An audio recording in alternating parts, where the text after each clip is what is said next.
আজকে plant tips বাংলার পক্ষ থেকে আপনাদেরকে স্বাগতম। আজকের একটা নতুন ফল নিয়ে আবারও আসলাম আপনাদের সাথে কথা বলতে।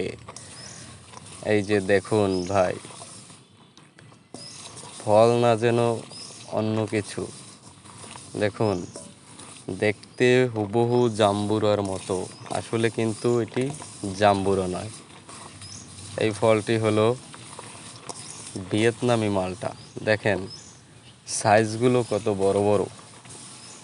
এই মালটাগুলো অতি সুস্বাদু এবং রসে টইটুম্বুর বলা চলে।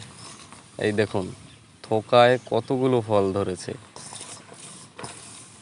থোকায় থোকায় ফল হয় এবং অতি ফলনশীল এই জাত। আপনারা যদি কেউ ব্যবসায়িক কাজের জন্য এই গাছ রোপণ করেন, তাহলে আমি বলতে পারি আপনারা অতি লাভবান হবেন। কারণ এই গাছে একটা দুইটা নয়, অনেক ফল ধরে। একটা গাছে প্রায় 1 মণ থেকে 1.5 মণ ফল হয়। দেখেন ফলের সাইজ দেখেন, 2টা 3টে ফলে 1 কেজি।